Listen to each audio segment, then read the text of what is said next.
Survivor Specialists are back. I got it right this time. We are the Survivor Specialists. If you just came from The Amazing Race, I called us the Survivor Specialists over on The Awkward. Amazing Race. But here we're talking Survivor, and we're rewinding it back, taking moments from this week's episode and comparing them to moments in past Survivor episodes. And this was a fun one. We were able to kind of pick and choose a lot, which is not always something that we get to do because we get locked in a little bit with some examples. But I'm excited to dive into this episode. Yeah, in contrast to what we said on the podcast last week, where sometimes in the new era we get this episode that just, is distinctly new era or has covered something we've already talked about, so we don't have anything else to really talk about. This era, or this episode this week, which, I mean, in my opinion, is the best episode of the season so far. I don't think that's a fairly shocking opinion for most people. I think most people are kind of in that same boat. But it gave us so many things to harken back on. It gave us surprising to us. I mean, obviously, we knew right after last week's episode that we were going to have a second tribe swap this week, and we were going to get 3 tribes of 4, which led to some interesting things. But other than that, just there was more. This is the first episode in the season I felt that had real dynamic gameplay happening. It was the first time that we really kind of started getting to know some of these people. I mean, McKenna, you messaged me when Sophie Sophie S got her first confessional, and then I messaged you. That's 2 now, so it's a big episode when all of a sudden we're hearing from Sophie S too. It just felt like I might have heard from her before, but I didn't remember it. So it feels like she has had 0 confessionals in 6 episodes because honestly she's been winning. But I just noticed it today because all of a sudden we haven't been hearing from her. But she was here this episode. Great. So for our outwit this episode, we are talking about overplaying before the merge and kind of wanting and making too much happen when there is an easy way out. Yeah, this is obviously inspired by Shannon, and it's really hard for us to come up with, like McKenna said, right? She gives us a long explanation of what this topic is because we couldn't really make a concise topic for it because it's really hard to sum up exactly what Shannon's game has been up to this point and how it's just happened in the second swap to change everything a little bit. And just the dynamic changed so much. We saw her on the last iteration of Kella saying, oh, hey, it's me or Sage, so take Sage, please. Get her out of there. And then as soon as they swap to this new tribe and she's still with Sage, she's trying to be friends with her again. And it really felt like she was just pushing this envelope a little too much, where she was coming off as yes, totally, I'm OG Uli strong, but she's actually more committed to the new Kella tribe, but the person from her new Kella tribe that's on the tribe is the person she's been throwing under the bus for the last 6 days. But and also she really connected with Steven. So Steven here is the kind of odd one out because he is old Hina or old Hina. And you have a majority Uli here, but there are those dynamics of Shannon was a part of the Joanna's on the bottom crew that she's been separated a while from.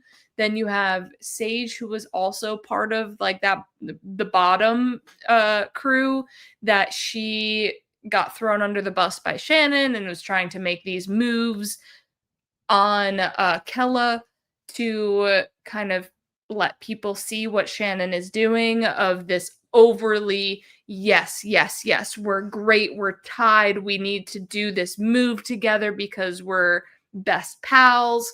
And if Shannon had just taken a second and rode the waves that she is meditating about, then we could have seen maybe Steven go here and just have that easy boot. But because she was rustling some feathers, she was the eventual boot here. I think it's really interesting because Shannon proposed this very interesting concept in this episode of this idea that Jawan doesn't offer me anything I don't already have. Mm-hmm. And I like the way she's thinking. I really like this thought process. And even in our planning, we kind of talked about this. Like, is this something we can talk about? But it's not really something that people have really discussed on Survivor Mm-hmm. before. We haven't really seen a confessional about it before. So it wasn't something we could really latch onto. But I think it's what really leads her into overplaying this situation a little bit. And of course, like, we, as armchair critics can say it's overplaying. Obviously, like, using confirmation bias, we can say it's overplaying because it results in her ouster here. She got this ammunition to get, like, she gave her opposition the ammunition to take her out of this game when she told Sage, hey, let's go for Juwan. But it's that flip-floppiness of, like, that immediate, like, there's a change in the game structure right now. Let me reassess where I am within that and try to change the status quo, even if that's not in my best interest, because I think it's in my best interest. And I think that's where, when we look at our other two examples for this, I think that's where we're really getting with this example, is just this idea that Shannon was not. There is almost zero reason why Shannon should have been the boot this episode. Yeah. Like, it should have either have been Steven or Jawan. It should have been that simple. But we saw, as Shannon started targeting Jawan, everything came off Steven too. Mm-hmm. So it made it so that it shifted Steven's target to Shannon's instead. And I think that's what we're really trying to highlight. And I think Peter in Co Wrong really highlights this too, of just, if you just stick with the brains, you make it through. Just stick with your OG brains. But he was on the bottom of OG brain, so how can he trust them again? So he's trying to then make moves around the brains, and then it just kind of all comes out and gets confuddled and winds up in his ouster, when if he just stick with the plan, he could have made it to that next phase. The fascinating thing about that entire Peter boot cycle in Co Wrong is that you already had Aubrey questioning whether she should turn on the brains at that point going in, but had this realization, wait, we have the majority. There's no point in me turning on the brains. We keep this majority. This way we don't get picked off by the beauties. We keep taking the beauties out. We take Julia out here. We have a majority. We control the rest of this game. And we had that realization too in this episode, where it's like, we need to we should keep numbers strong in Uli. We should keep numbers strong. Like, we like MC, but we can't just cut one of our own. We have to keep Hina low. We don't want to eliminate Sophie. Like, there are certain, like, elements of that vote that we see also play out in some of the other tribes as well. Like, keep the Uli masses. And Shannon was worried about, like, if I cut Jawan, does that send something back? But we have old Kella. So there is this, like, mess of the vote that is represented in Co Wrong as well. Well, and we even have, I think Jawan almost has this, like, Aubrey moment here, where it's this idea of, like, the concern. I think, like, when we look at ultimately what happens in the conclusion of both of these votes, with Shannon going and with Peter going, we have a similar person. We have someone playing a similar role in that decision. In Co Wrong, it's Aubrey. In 49, it's Jawan. Where it's the, okay, but, like, does this alienate my former tribe mates in a way where it, like, ruins me moving forward in the game?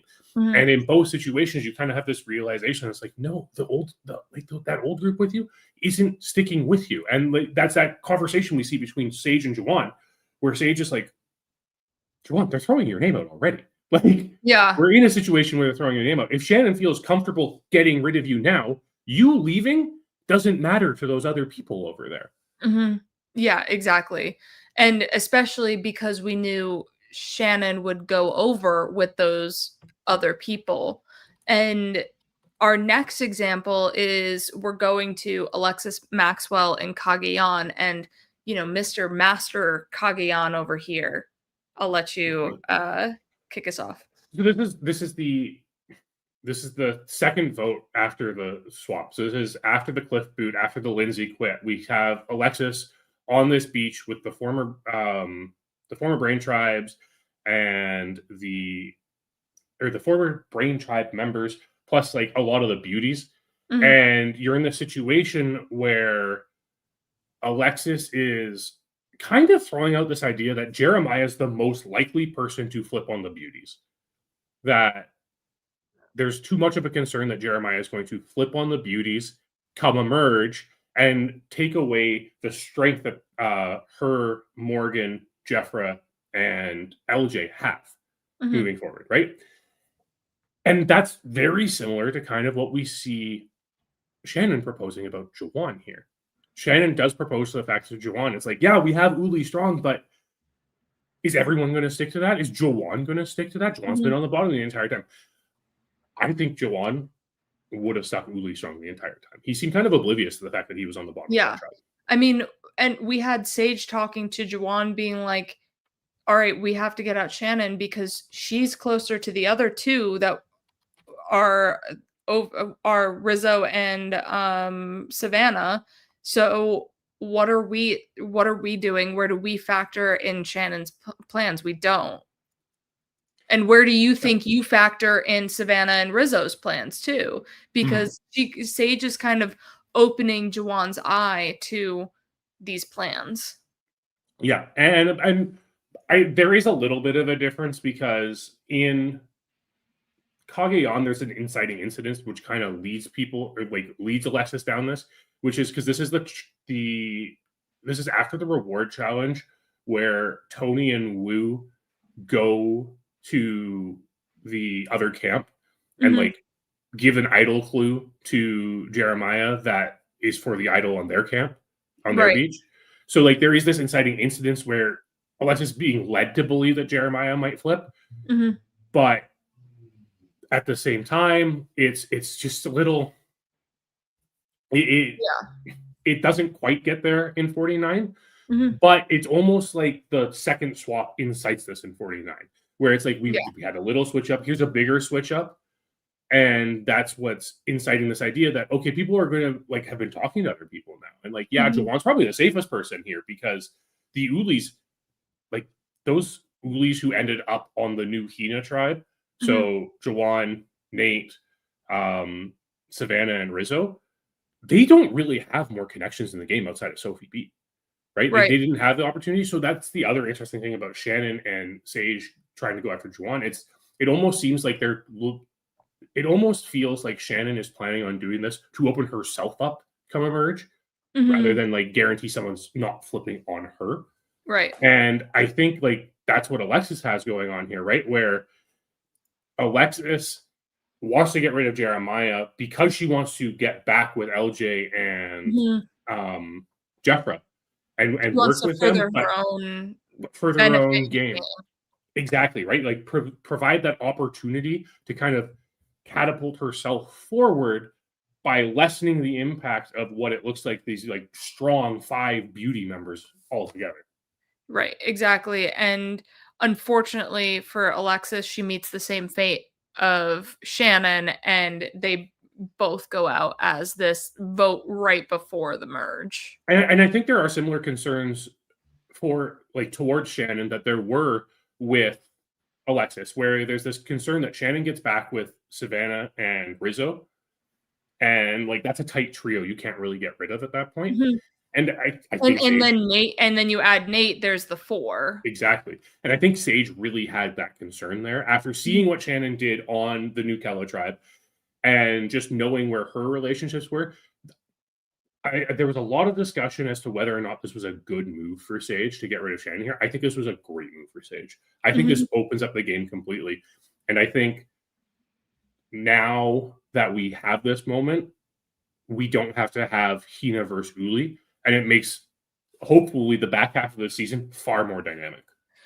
Yeah, I think we have Uli as in Savannah, Rizzo, and Nate. Mhm. But Sage is gonna go where Sage wants to go. Jawan might go back, question mark, unless Sage has really, impacted him. So, with Alexis going here, it does kind of leave Jeremiah in this flux position too, where we have Jawan kind of in this flux position of, do I go to Uli? Do I uh kind of make new inroads and follow Sage into something? So taking out that like more like, I don't want to say power player, but that kind of, where they're going player Mhm. does, broaden the gameplay. It's letting the first domino fall. Mhm. That's what it is, right? Like, eventually, Uli has to turn on each other because that's the nature of Survivor. Right. It's just a question of, do they do it right away or do they do it at the end of the game? And this, like, pushing that first domino down, getting Shannon out of there takes away one of those, like, honestly, like, Shannon might not have been the biggest power player this season, but I think she Mhm. was a linchpin that would have resulted in Uli kind of pagonging Right. their way to the end of the game. And now that Shannon, and not because like people liked her generally, or just Mhm. because like she was a very good strategist, but just because like she was that excessive number that made it so that it was impossible for like it made it possible for Uli just to steamroll the post merge. Yeah. And because we are now at a point where that's not the case, every tribe has lost at least one player going into a merge. It Mhm. invites more dynamic gameplay. And who knows what will happen at this point, because I mean, we'll talk about it more when we get to our Outlast, but like there are a lot of people who have met a lot of people in this game, and it's a new thing that we have not experienced in the new era before. That's true. That's true. There are a bunch of dynamics that will be interesting moving forward into this next phase of the game. But as they're moving into their next phase, we are going into our next out phrase, into outplay, and we are talking the Jailbreak challenge, because this is another classic Survivor challenge that when I saw them unearth the sticks and the twine, I was like, no, like, because we keep getting these elements of obstacle course, water, basketball, puzzle, and it's just really refreshing when we get, the last gasp when we first had that introduced back in. Now we get Jailbreak, and this is just, it goes all the way back to Thailand. That's the first time we see it, and then has been a staple kind of throughout those middling seasons.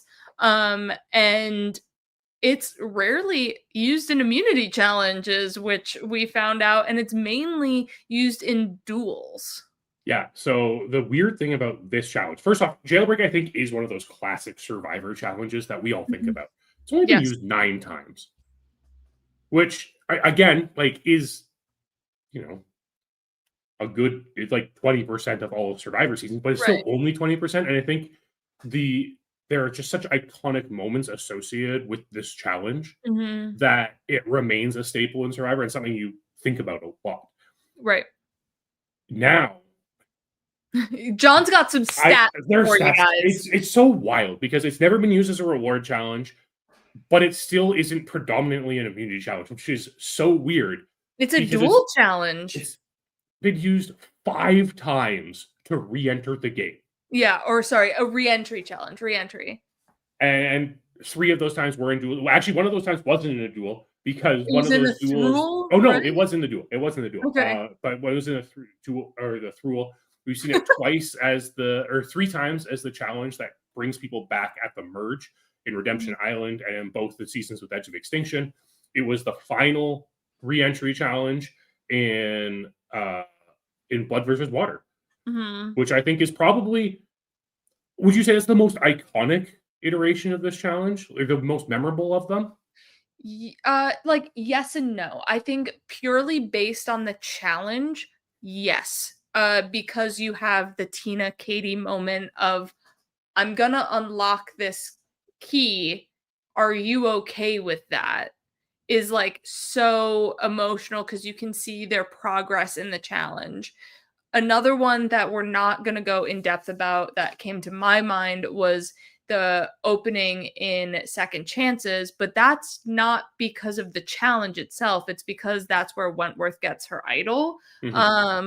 So I think Blood versus Water definitely does take the cake of like most memorable and most iconic because of the challenge itself with, you know, the dynamics. I agree, and it's the last time. That's the last time we've seen it in one of these re-entry challenges where it's been at the end of the challenge. We've seen it a lot in the middle of challenges, and we saw that this week in 49. Right, it was the middle of the challenge. That's where it was in Edge of Extinction. That's where it was in Winners at War. But it feels so, I don't know. There's this sense of catharsis around it. There's a sense of just accomplishment of opening that gate door at the end of Blood versus Water to walk back into the game. I think the symbolism of it is really strong in that season. Yeah. Plus, you have this emotional tie of mother-daughter having to face off against each other.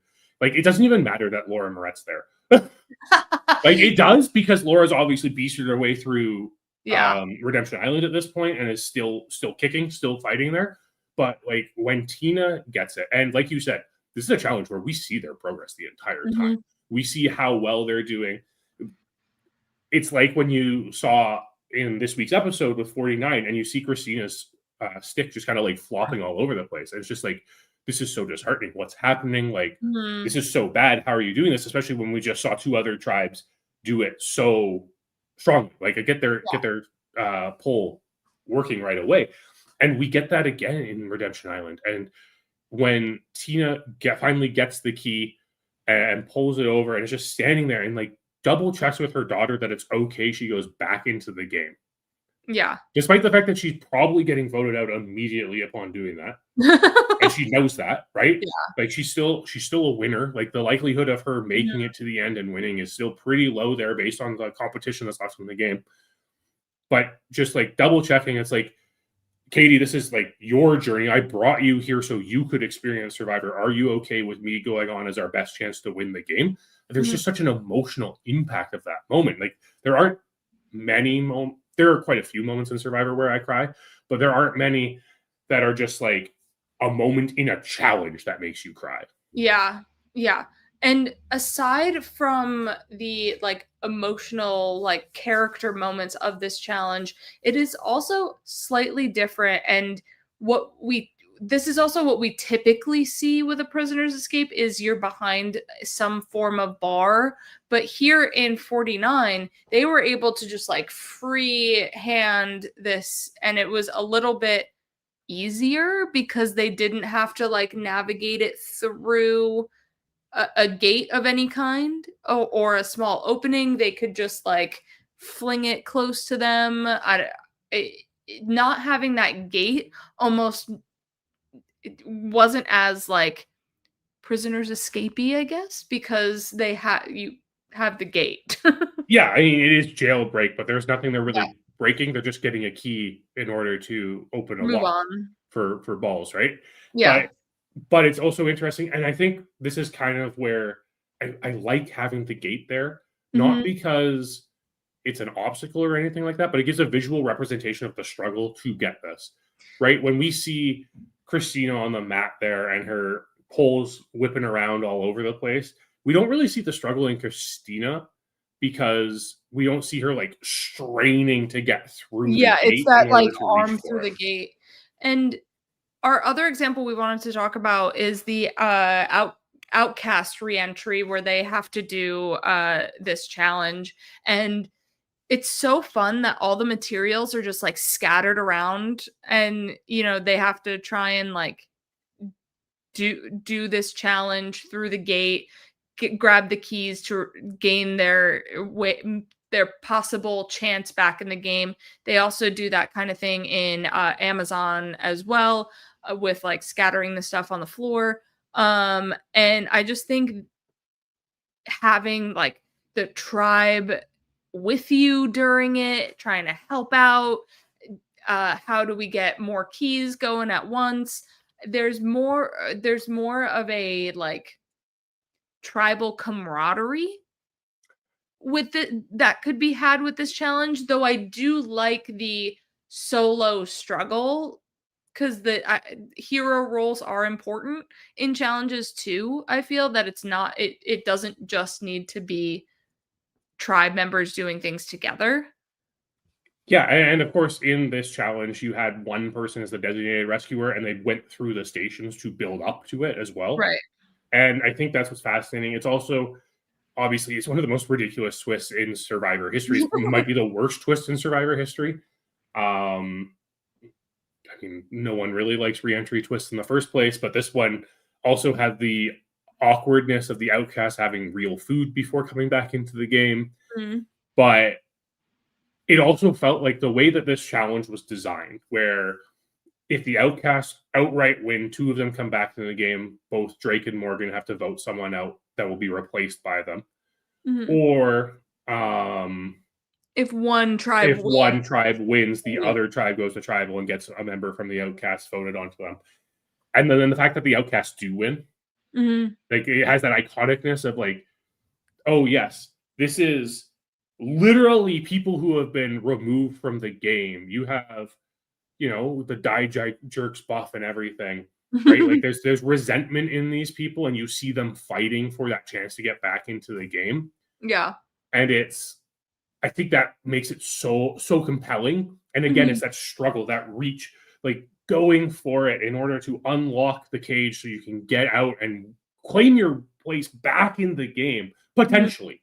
Because there were six Potentially. outcasts. There were six outcasts at this point, and only two of them were coming back into the game. So to see this group of disgruntled players who have been voted out of the game come back, compete together, and then ultimately win in Mhm. what I don't think production expected to have happen at all. I don't think production expected the Outcast to straight up win. Because they are in a day and age of let's vote out the weakest challenge Mhm. people first. So you have a tribe of a bunch of weaker challenge people, then you have tribes that are perceived because they voted out some of their more weak members to have like more cream of the crop situation, but it's not necessarily like that when you have people with motivation and a purpose, like more than just we want to win immunity. Like it's Plus, like I don't know, plus there's more heart. this challenge kind of benefits smaller people who are usually the people who are voted out Mm, in these early seasons of Survivor, right? Where it's like, okay, we have these small, lanky people who can reach things, like reach through things further and everything like that, right? Lee Ryan. Yeah, exactly. But they also kind of just benefit from the fact that Burden got blindsided in the early portion of the game and was on that challenge too, right? Like Yeah. there's just this weird culmination of it. But I think it symbolize it as much as like Tina going through that gate really has this like thematic purpose of re-entry into the game. Mhm. This has the we're breaking out of this prison you've put us into to wreak Yeah. havoc on you. Yeah. It has that like raw, pirate Yeah, exactly. vibe to it for sure. Um, and that's why I love the Jailbreak challenge is because it does give so many different emotions just from a challenge and the situation that the challenge is in. Like I got excitement from the first time that someone was doing it. Then Christina struggling of not being able to put the poll together, and it's like, oh, this is classic. Like I'm reliving some of like Survivor nostalgia through it. So this challenge really does provide a lot of different emotional like feelings just based on the scenario that it's put in. And it feels like since we haven't seen it in 9 seasons, Mhm. it just kind of feels like a return to a warm friend, Yeah, right? right? Like we said this obviously with like Last Gasp when it premiered and everything like that, but this is one of those things that going into 50, it's really good to see Survivor doing this type of thing again. Mhm. Yeah, for sure. Like I loved the addition with second chances of Mhm. getting also second chance shots at challenges as Yeah. well because it just adds that like I don't know, feel good nostalgia to the season as well. Yeah. I mean, I honestly, McKenna, you're the challenge person out of the two of us on this podcast. You prefer the challenge aspect of the game more than I do. But I loved both of these challenges. I thought they were innovative. I like the fact that Frisbees. in Look at that. yeah, frisbees, right? Like it's just something like so simple that we've just never seen in a challenge in 49 seasons. Like, okay, that's We have pretty ring cool. toss, but not a frisbee. Not a frisbee, exactly. So that was different, right? It was different. And you could tell which of those people disc golf just by the form they had when they were throwing those discs. Let me tell you. But then also like this immunity challenge where it was like a relay, essentially, right? Like the tribe, you had one tribe member doing one thing in each different part. And you couldn't, you had to have like one dedicated person per part /2 with the table maze. But and like the table maze again, like we talked about the evolution of the table maze previously in the rewind, right? But like having two people do that table maze makes it so much more interesting. We've seen that before, but like we've also seen it with one person. It's just these little variations for once, and like no puzzle. There was no puzzle in any of these challenges. Like there haven't been actually puzzles like or many of them post swap. We haven't had a puzzle since before the swap. That's what I thought. So this is just exciting. It's exciting to see a bit of innovation and change in the challenge design after so long of us craving some sort of different thing going on with these challenges. And I know we would love to continue to talk challenges, but we are going into our Outlast, which actually comes from the one and only Kyle Durrett. And that is hitting every tribe before and including the merge tribe. So they have gotten the Hina buff, the Uli buff, the Kella buff, and the soon to be named merge buff. This is assuming that we don't have like Mergatory next week. Yeah. Right? Like I don't think we do. Like I watched that preview like a hawk to see if there were buffs on everyone. Everyone we see has a buff, but there are some people we don't see, so I can't tell for sure. Yeah. So this is Jawan, Christina, and Sophie with an E. They all have touched every tribe and have gotten to don every buff, which I think is also a fun thing. Like when I've played live Survivor games, I always want to swap to a new beach or a new, buff to kind of hit all the different, say like, ooh, I collected them all in the season. I think that's just like a fun little thing that happens to some people if they swap. And having the multiple swaps in a season gets some people to that. And so we are going to go with all stars, and that's Jenna and Rupert. There's that asterisk of Jerry, but she doesn't make the merge. Yeah. So it's really interesting here because what we see in 49 is because of two distinct tribe swaps. And just so all you listeners know, like the caveat is that there has to be two changes of tribes in the pre-merge section for this to count. Otherwise, like so many people have like started on one tribe, swapped to the other, and then made the merge, and that's it, right? Right. These are people who have accumulated at least 4 buffs in a single season. And with All Stars, it's interesting because we get the dissolution of a tribe. Right. Right? Like we get the dissolution. Yeah, Saboga gets like dissolved into the other two tribes, and then from that dissolve, you had an actual swap. Yeah, and the funny thing about it is also actual swap. Yeah, well, that's the funny thing about it, right? It's a random swap where they're just taking buffs off a plate and everything. I think it's a plate. Urn? No, urn? they're everyone in the same urn. And for some reason, every member of Shapira swaps over to Mogo, except for Amber. Yep. And then vice versa, all of Mogo goes over to Shapira. Yeah. So it's weird. It's a weird instance. But because of that, it makes it so that Jenna Lewis, because there are two Jennas. Oh, that's right. Look at the thumbnail. Jenna Lewis. Jenna Lewis and Rupert, who started on Saboga. Saboga, got dissolved into Shapira, and then swapped to Mogo Mogo, got all 4 buffs from All Stars.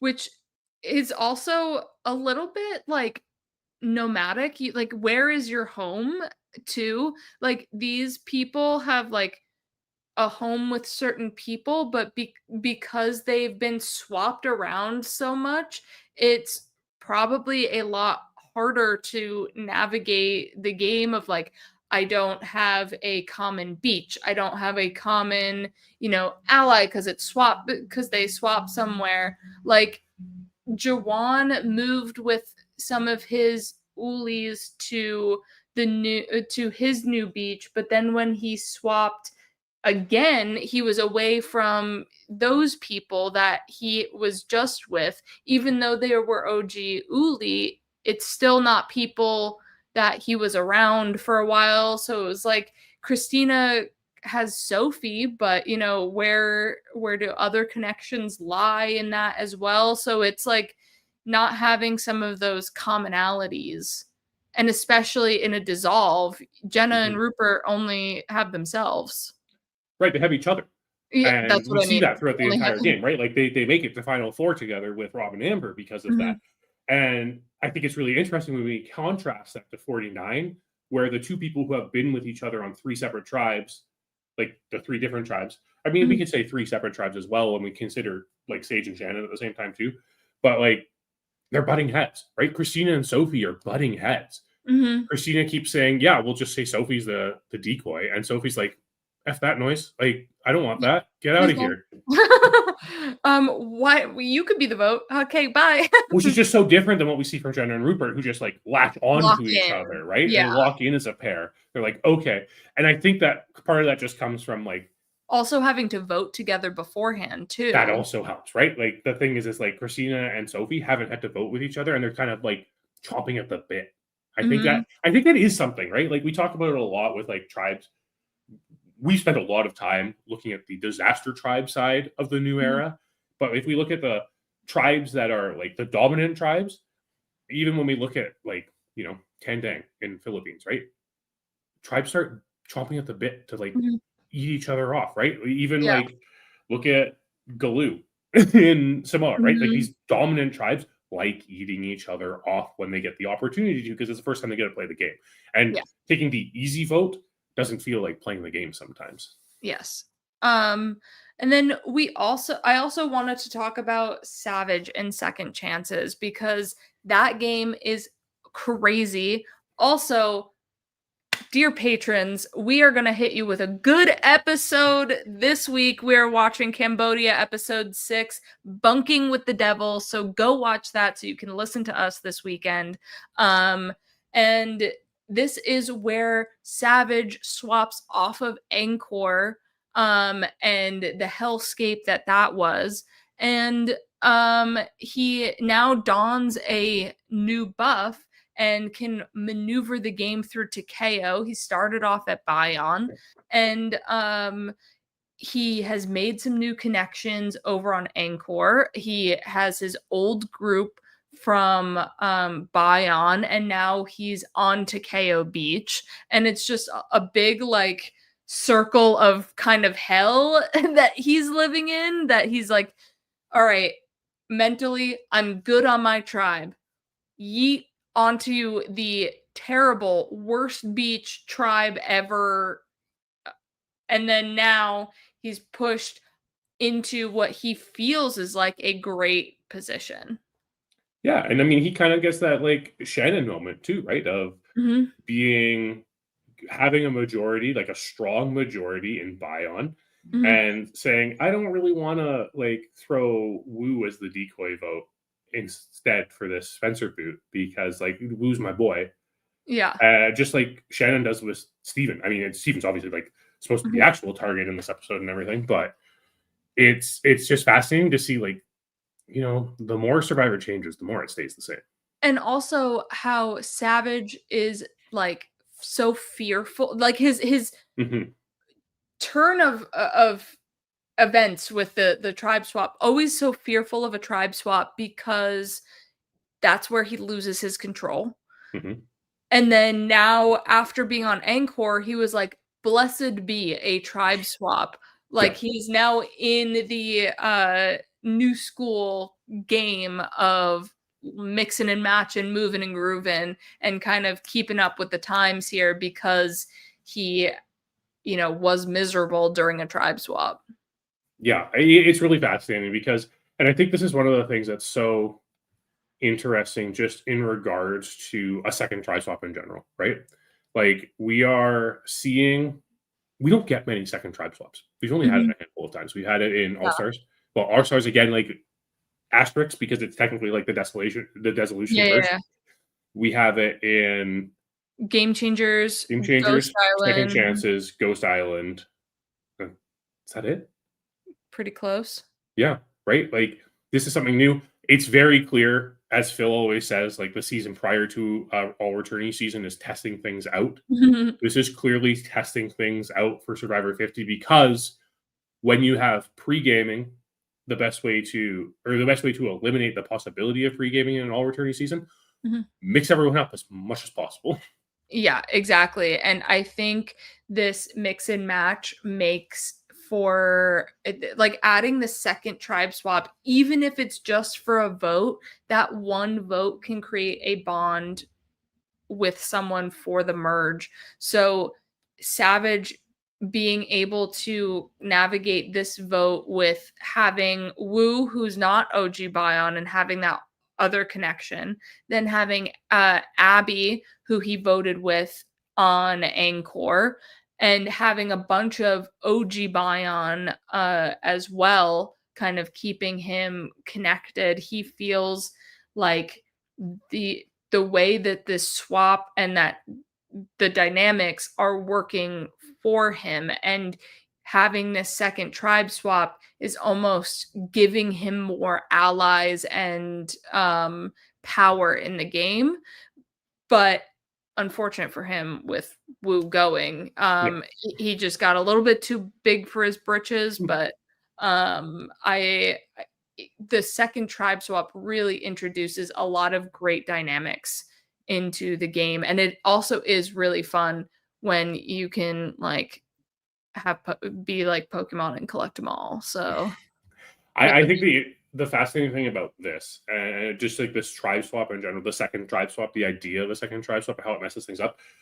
Look at how much people were kind of talking about how it was unfun how this first tribe swap happened in 49, Mhm. where it was like the 4-2-1 on both tribes.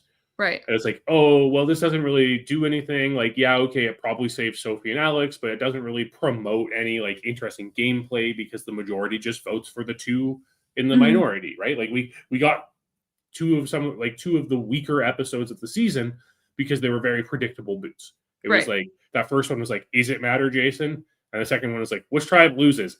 Oh, it's Jason going home. Right. But this swap changed that dynamic because now all of a sudden we see people having to reintroduce themselves to people. And I Mhm. think when it came to Cambodia, we still really had those OG tribes strong, Yeah.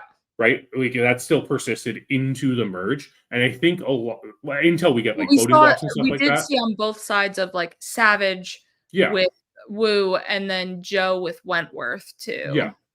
Of And like I that cross tribal, but at the same time, don't you dare cross tribe. And we see that a little yeah. bit in 49 of like, why are you doing this? Don't cross tribe. And I think like in the 39-day game, Mhm. the second swap doesn't help mix things up as much as it would in the 26-day game. Right. I think what we see here is It's the second slower. swap in Cambodia almost suggests you go OG Tribe Strong again because it's the Mhm. safer thing to do because you've established your relationship with them, right? Like Right. before that first swap is how long they had before this second swap in this game Mhm. in the current season. Whereas in this one, because like if you keep the new era kind of ever changing and swapping a lot, yeah, it takes up a lot of episodes. You got 90 minutes now, it's fine. Sure, logistically, it's probably a nightmare to like move these people from beach to beach all the time. However, it changes the dynamic. It makes it so that people aren't just like working with the same people because they happen to be on the beach with that person the entire Yeah. time. So I Yeah. think what we've seen here, and again, hopefully, right, like hopefully moving forward, this introduces a new dynamic into the game where people are more willing to talk to each other. Mhm. And when we look at those old tribes, like the old times this has happened, that's not the case. Everyone kind of sticks with their original group through a second tribe swap because it's safe. But in the new era, I think we're going to see a little more mix and matching here because of a second tribe swap. And like, just hopeful that that's what happens in that next season that's happening too. 50. Yeah. All right, well, that is our show. So make sure you tune into Patreon this weekend where we're going to talk some Cambodia. John, what else do we got going on in the Specialist universe? Well, Phil and Will had a rather heated discussion about this tribe swap on the recap on Wednesday, so make sure to check that out if you haven't already. Phil was joined by Bruce from 44 and 45 earlier on Digging Deeper. No Blake this week, but Bruce is there and gives a lot of great insight into the game, so make sure you check that out. Right before this, McKenna and Kyle broke down the latest episode of The Amazing Race. Maybe the most boring episode of The Amazing Race yet, but the season's still kind of delivering. There was still episode 1, so I'm going to say this was better than episode 1. But yes, if you're not watching The Amazing Race, do so and get caught up because Kyle and I have a lot of fun over there. On Sunday, Phil will be joined by Cassidy from season 43 for the predictions of power rankings. That should be a great podcast. Always great to have Cassidy out. And then Tegwith is being joined by Star from last season on Tuesday. You know that's going to be a fun conversation. So make sure you check out Matt Chat on Tuesday. And then we do it all again next week over on the Patreon. Every Season Matter is tackling one world right now. It's an interesting season to talk about. It might not be the best season to watch, but it's an interesting season to talk about. That's for sure. All that other stuff. McKenna and I talking Cambodia this weekend. There's so many more things on Patreon. Phil and I have been talking horror movies all week on Tuesdays. So make sure you check that out. Make sure you like the video, subscribe to the channel, and we will see you next week. Goodbye.